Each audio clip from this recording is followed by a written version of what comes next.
The soft glow of the restaurant lights reflected off polished wooden tables, casting a warm, golden hue across the room.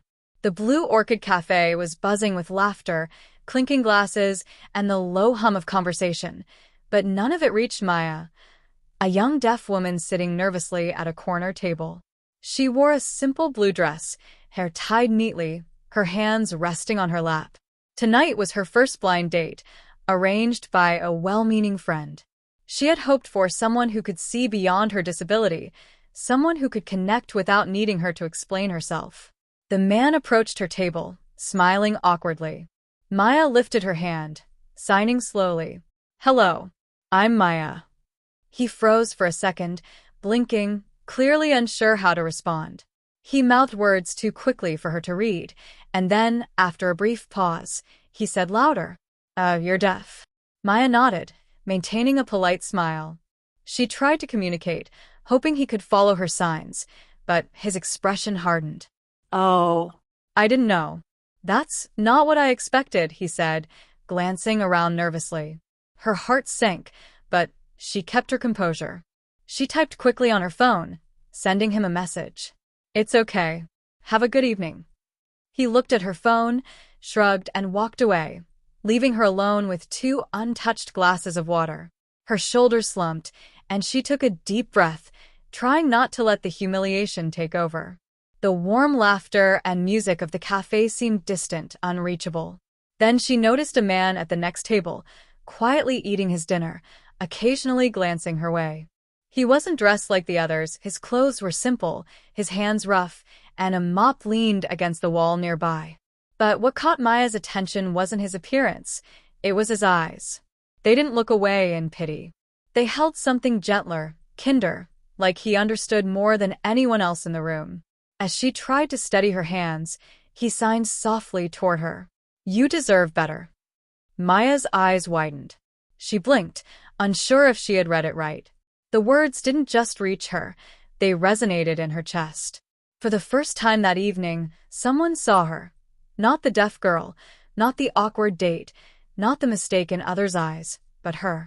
And in that quiet moment, with a single gesture, a stranger had given her something she hadn't felt in years.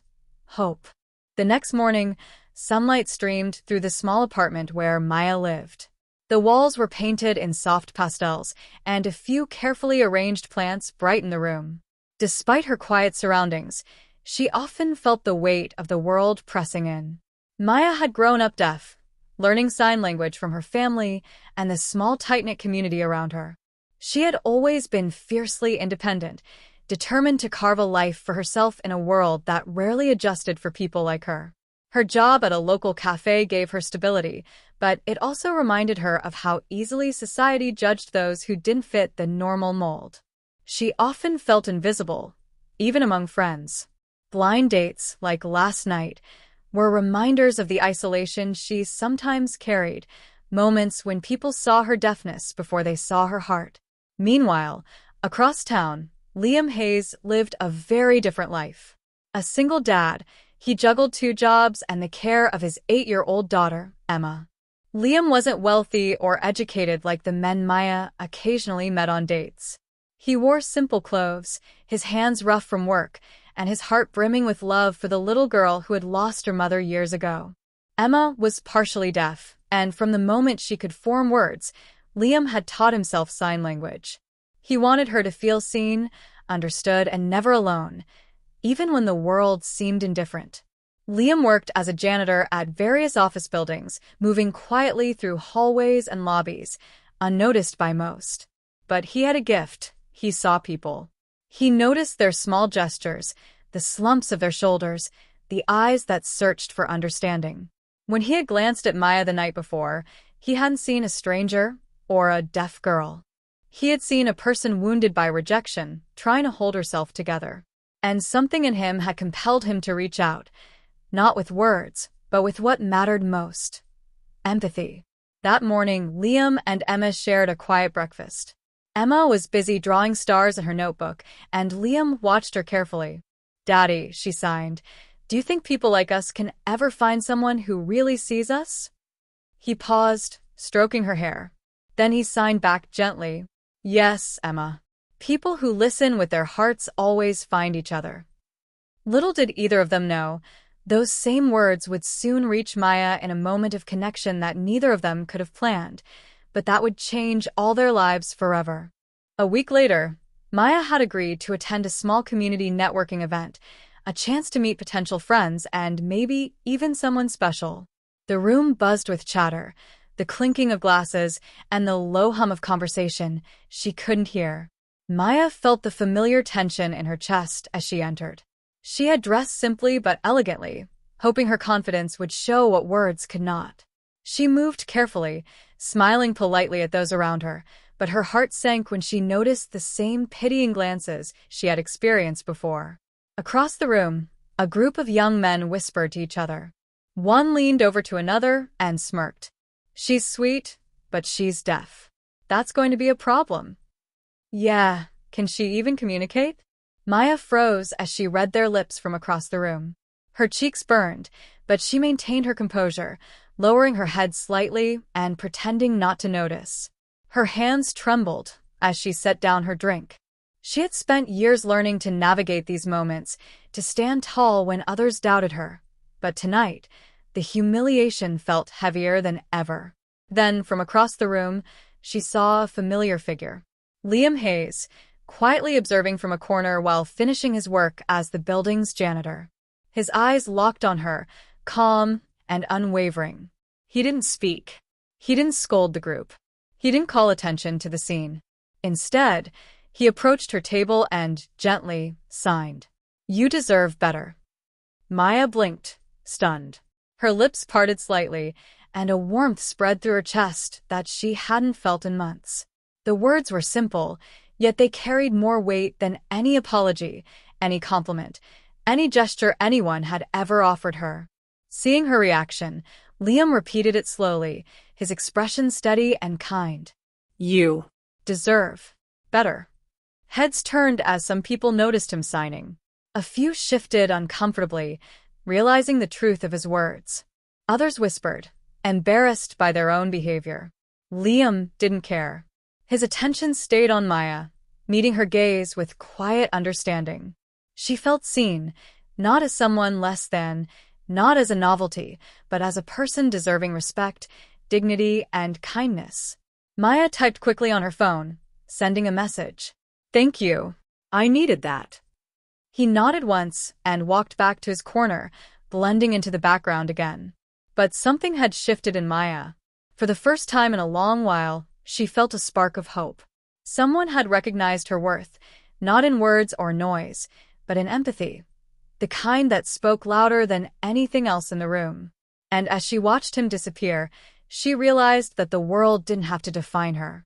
She could rise above it, and maybe, just maybe, she had found someone who would walk beside her, understanding her in ways no one else ever could.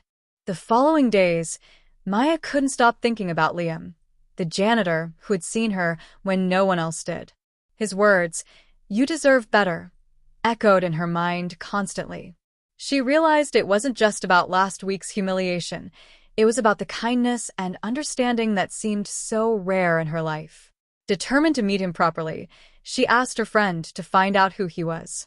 Soon enough, she learned his name, Liam Hayes. A single dad, a janitor, devoted to his daughter, Emma. She couldn't help but smile. There was something about him that felt real, unpretentious, and safe. A few days later, Maya found herself at the building where Liam worked. She walked through the lobby, her heart pounding with nervous anticipation. She spotted him in the hallway, quietly pushing a mop cart, humming softly. He paused when he saw her, slightly startled. Maya stepped closer, signing slowly, so he could follow. Hi, Liam. I wanted to thank you for that night.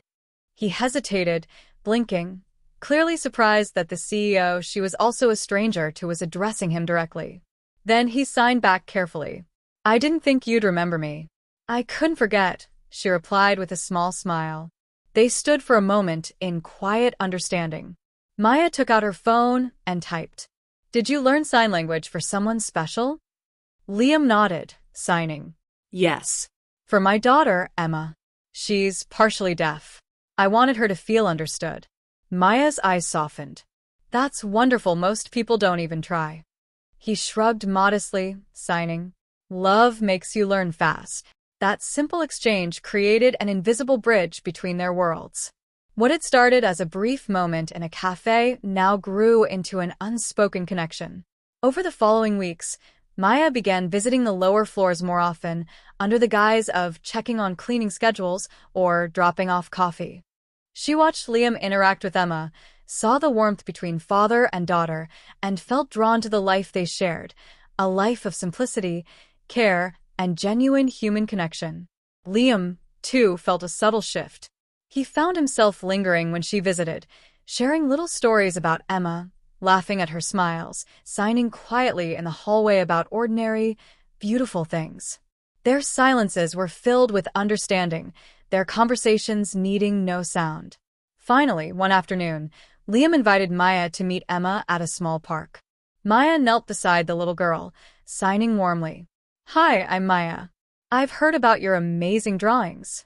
Emma grinned, holding up her sketchbook full of stars and stick figures. This is you and Daddy, she signed proudly. Liam laughed quietly. She adds me in every drawing, he signed, mock embarrassed. Maya watched them, the bond between father and daughter, and felt something she hadn't felt in years, a sense of belonging, of peace, and of hope that perhaps life could be brighter than she ever imagined. Weeks passed, and what began as quiet visits and brief exchanges evolved into something deeper.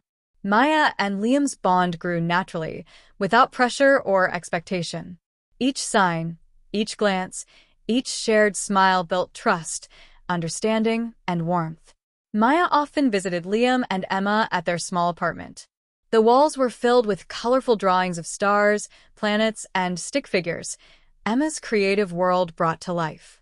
One afternoon, Maya knelt beside Emma as she proudly showed a new drawing, a woman holding hands with a man, surrounded by stars. That's you and Daddy, Emma signed. Friends who talk with hands. Maya smiled, signing back. This is the best drawing I've ever seen. Liam chuckled, his eyes softening.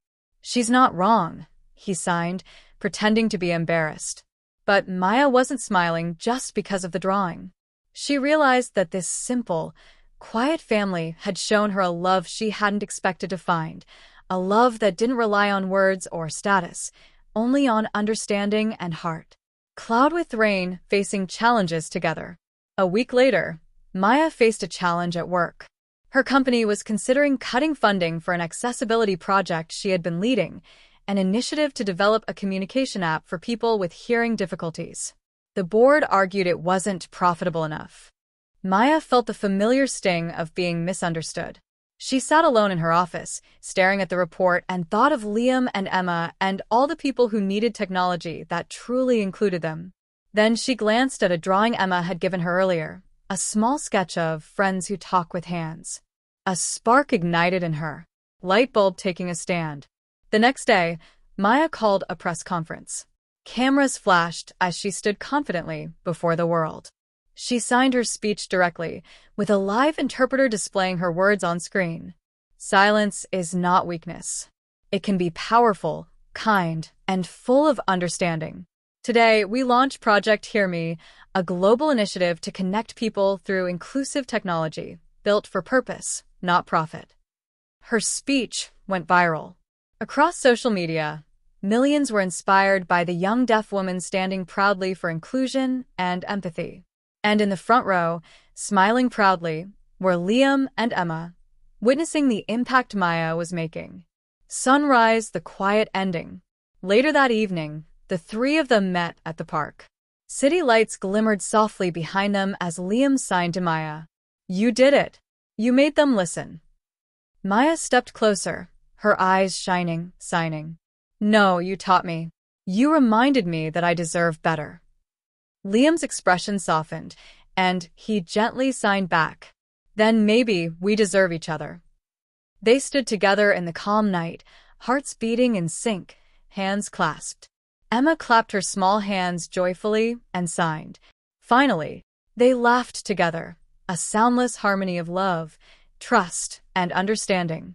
Under the stars, Maya realized something profound. Silence had never been a weakness.